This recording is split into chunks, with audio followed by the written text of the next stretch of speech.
প্রিয় শিক্ষার্থীরা, আসসালামু আলাইকুম। আমার অনলাইন ক্লাসে তোমাদের স্বাগতম জানাচ্ছি। আমি মোহাম্মদ সোহেল রানা। আজ আমরা বিভব শক্তি সম্পর্কে জানার চেষ্টা করব ইনশাল্লাহ। আশা করি তোমরা শেষ পর্যন্ত আমার সাথে ক্লাসে থাকবে। আমরা এখানে একটা স্প্রিংকে দেখানোর চেষ্টা করেছি। সাধারণ অবস্থায় স্প্রিংয়ের মধ্যে কোনো রকমের শক্তি থাকে না, অর্থাৎ স্প্রিং কোনো কাজ করতে পারে না স্বাভাবিক অবস্থায়। কিন্তু একে টেনে লম্বা বা খাটো করা হলে তার মধ্যে কিছু শক্তি জমা থাকে। অর্থাৎ লম্বা বা খাটো করতে হলে বল প্রয়োগ করতে হয়। একটা স্প্রিং তো এমনি এমনি লম্বা হবে না কিংবা এমনি খাটো হবে না, তাকে বল প্রয়োগ করে লম্বা করতে হয় কিংবা তাকে বল প্রয়োগ করে খাটো করতে হয়। যেহেতু বল প্রয়োগ করে স্প্রিংয়ের সরণ ঘটানো যায়, অর্থাৎ তাকে লম্বা করা যায় কিংবা খাটো করা যায়, তাই এখানে কাজ হয়। কারণ কাজ হলো বল এবং সরণের গুণফল। অর্থাৎ এই রিংটাকে যদি আমরা বল প্রয়োগ করে বড় করে ফেলি কিংবা আমরা বল প্রয়োগ করে তাকে ছোট করে ফেলি, তখন যেহেতু বল প্রয়োগ করা হয় তখন তার সরণ হয়, অর্থাৎ তার অবস্থান চেঞ্জ হয়। যেহেতু বল এবং সরণ বল প্রয়োগ করে সরণ ঘটানো হয়, সুতরাং এটাকে আমরা বলতে পারি কাজ। যখনই তার মধ্যে কাজ করা হয় তখনই বেশ কিছু পরিমাণ শক্তি তার মধ্যে চলে আসে, যে শক্তিটা সাধারণ অবস্থায় থাকে না। যাই হোক, আমরা পরের স্লাইডে একটু বিস্তারিত বোঝার চেষ্টা করব। তোমরা দেখতে পাচ্ছ, স্প্রিংকে যখন সংকুচিত করা হয় অর্থাৎ ছোট করা হয়, দুই দিক দিয়ে বল প্রয়োগ করে যখন তাকে ছোট করা হলো কিংবা দুই দিক দিয়ে টান দিয়ে তাকে যখন লম্বা করা হলো, তখন তার মধ্যে বেশ কিছু পরিমাণ শক্তি চলে আসে। অর্থাৎ যেহেতু সংকুচিত করা হয়েছে, সে তার স্বাভাবিক অবস্থা প্রসারিত হতে চায়, কিংবা যেহেতু প্রসারিত করা হয়েছে তার স্বাভাবিক অবস্থা সে কিছুটা সংকুচিত হতে চায়। যখন আমরা এটাকে সংকুচিত করি কিংবা প্রসারিত করি, তখন সে স্বাভাবিক অবস্থায় আসতে চায়, অর্থাৎ সে নিজে কিছুটা শক্তি জমা করে বলেই সে স্বাভাবিক অবস্থায় আসতে পারে। এই কিছু পরিমাণ শক্তি যখন জমা হয়, এটাকে বলবো আমরা বিভব শক্তি। আর এই বিভব শক্তিকে আমরা স্থিতিস্থাপক বিভব শক্তি বলে থাকি, কারণ স্প্রিংয়ের স্থিতিস্থাপক গুণ আছে। অর্থাৎ স্প্রিং সংকুচিত হতে পারে, অর্থাৎ ছোট হতে পারে, প্রসারিত হতে পারে, অর্থাৎ বড় হতে পারে। এই ছোট এবং প্রসারিত করতে গেলে তার উপরে বল প্রয়োগ করতে হয়। যেহেতু বল প্রয়োগ করে স্প্রিংকে সংকুচিত করা যায় কিংবা প্রসারিত করা যায়, তখনই তার মধ্যে বেশ কিছু পরিমাণ শক্তি জমা হয়, যাকে আমরা বিভব শক্তি বলবো।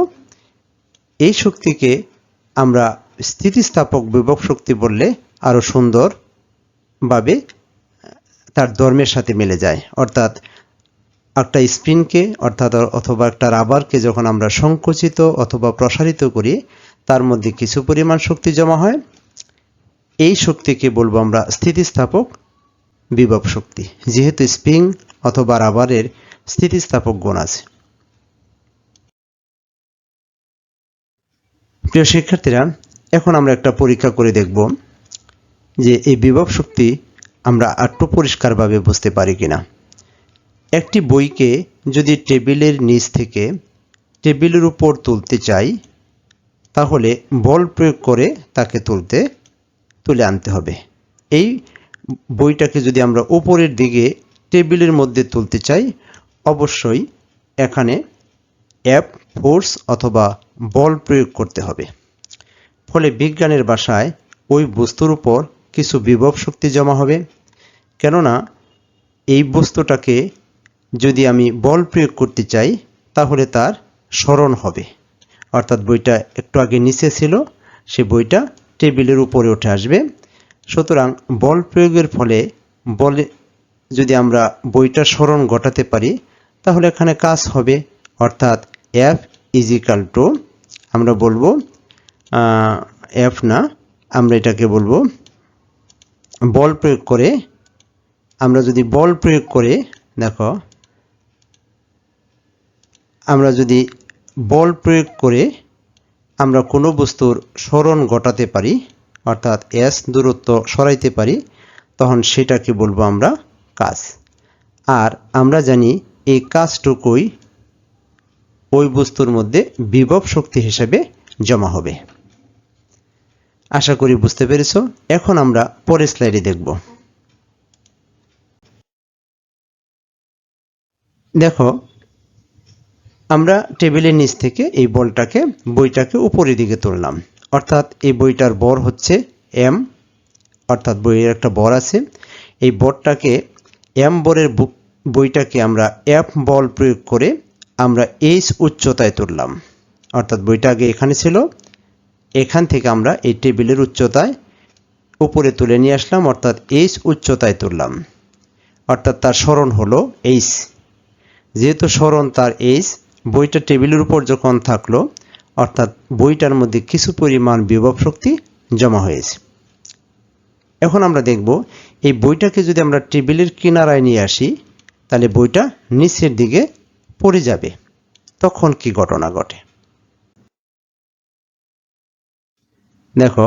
অতঃপর বইটিকে যদি টেবিলের কিনারায় নিয়ে ছেড়ে দেই তাহলে নিচে পড়ার সময় বইটির মাঝে একটি শক্তি সৃষ্টি হবে।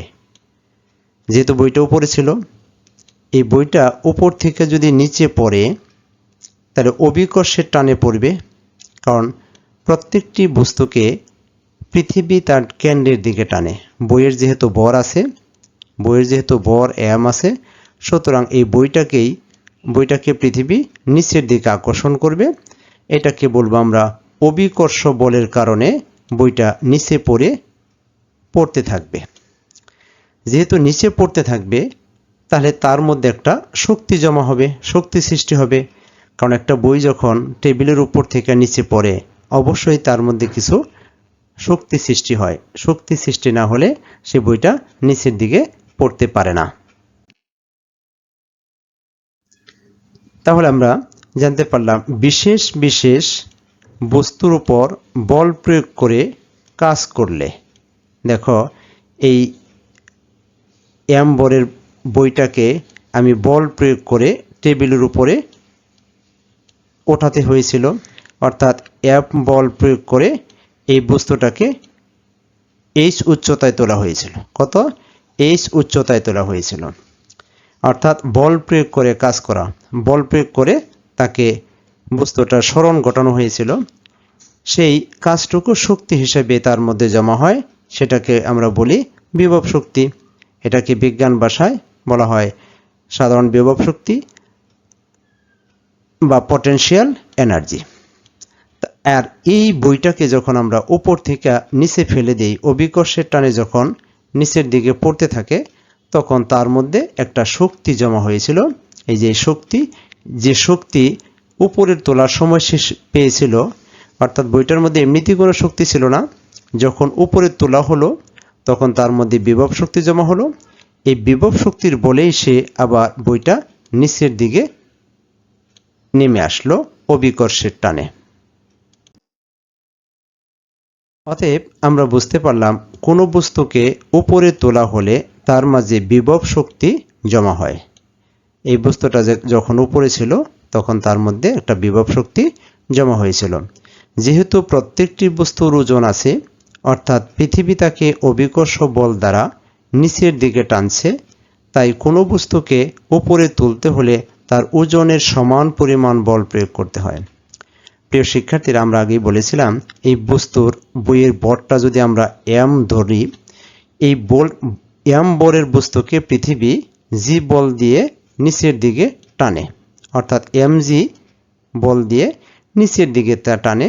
এটাকে বলবো বস্তুর ওজন, w = mg। অর্থাৎ এই বস্তুটাকে পৃথিবী টানতেছে নিচের দিকে mg পরিমাণ বল দিয়ে। এখন এই বস্তুকে যদি আমি উপরে তুলতে চাই তার ওজনের সমান পরিমাণ বল প্রয়োগ করতে হবে। অর্থাৎ এই বস্তুটাকে যদি আমি উপর দিকে তুলতে চাই, অর্থাৎ mg এর সমান পরিমাণ বল তাকে প্রয়োগ করতে হবে, না হয় এই বস্তুটা উপরের দিকে উঠবে না। এটাকে বলা হয় অভিকর্ষ বিভব শক্তি।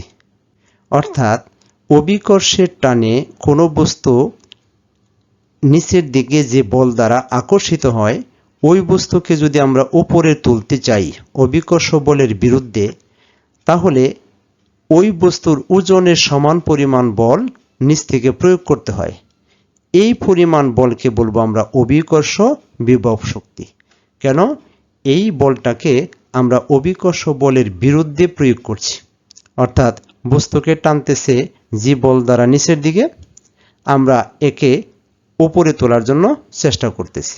এটাকে বলবো আমরা অভিকর্ষ বিভব শক্তি।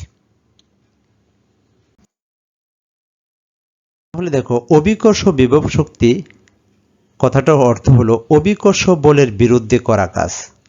অর্থাৎ এই বস্তুটা নিচের দিকে, এই বস্তুকে নিচের দিকে mg দিয়ে পৃথিবী টানতেছে, আমরা এই বস্তুটাকে তুলতেছি উপরের দিকে h উচ্চতায়, h উচ্চতায় তুলতেছি। এটাকে বলবো অভিকর্ষ বিভব শক্তি। আর যখন আমরা উপর দিকে তুলবো, এটা তো F বল প্রয়োগ করতে হবে। যেহেতু বল প্রয়োগ করে নিচ থেকে উপরে h উচ্চতায় সরানো হয়, সুতরাং এটা একটা কাজ হয়। কিন্তু এই কাজটা কি হয়? অভিকর্ষ বলের বিরুদ্ধে হয়। অর্থাৎ আমরা নিচ থেকে বস্তুটাকে উপরের দিকে তুলি যাতে অভিকর্ষ বলের বিরুদ্ধে হয়। এই জন্যই এই কাজটাকে বলা হয় অভিকর্ষ বলের বিরুদ্ধে করা কাজ।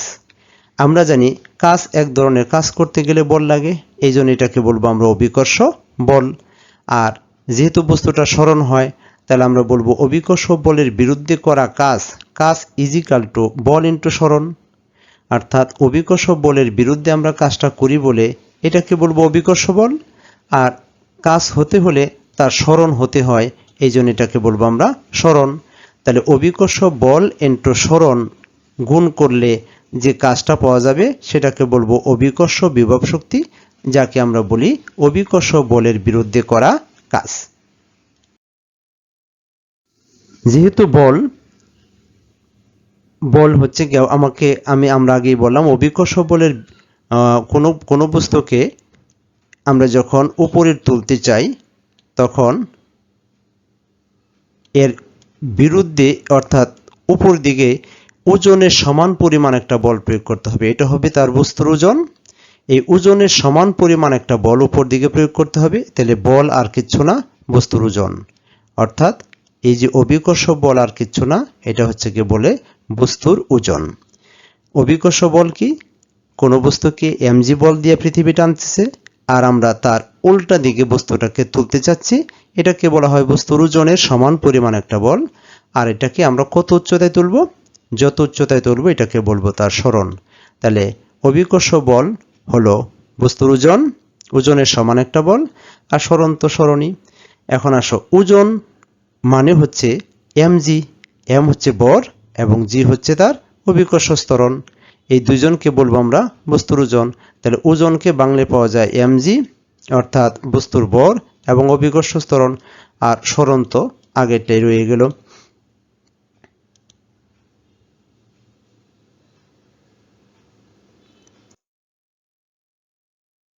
অর্থাৎ এখন আমরা যদি বলি অভিকর্ষ বিভব শক্তি আর কিচ্ছু না, সেটাকে আমরা ই দ্বারা প্রকাশ করছি।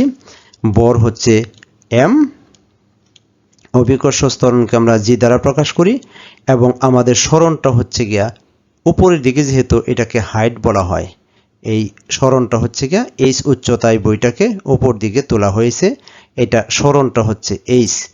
অর্থাৎ অভিকর্ষ বলের বিরুদ্ধে বইটাকে যখন আমরা h উচ্চতায় তুলি টেবিলের নিচ থেকে, তখন তার মধ্যে mgh পরিমাণ শক্তি জমা হয়। এই mgh পরিমাণ শক্তিকে আমরা বলছি বিভব শক্তি। এখানে সুন্দর একটা জিনিস একটু লক্ষ্য রাখবে, যদি বস্তুটাকে আরো বেশি উচ্চতায় তোলা হয়, অর্থাৎ h এর মান যদি বাড়ে, দেখো h এর মান যদি বাড়ে, তাহলে আমাকে মনে রাখতে হবে অর্থাৎ তার বিভব শক্তির পরিমাণও বাড়বে। আমরা যদি আরও বেশি উচ্চতায় তুলি তাহলে ওই বস্তুর মধ্যে আরও বেশি পরিমাণ বিভব শক্তি জমা হবে এবং ওই বস্তুকে যদি আমরা নিচের দিকে ফেলে দেই তার মধ্যে আরও বেশি শক্তি দিয়ে নিচের দিকে পড়বে। অর্থাৎ আমরা বলতে পারি m ভরের কোনো স্থির বস্তুকে h উচ্চতায় তোলা হলে সেটিতে mgh পরিমাণ বিভব শক্তি জমা হবে। আমরা যে কোনো ভরের কোনো বস্তুকে যদি আমরা যে কোনো উচ্চতায় তুলি অর্থাৎ h উচ্চতায় তুলি তাহলে তোলার সময় তার মধ্যে একটা শক্তি জমা হবে।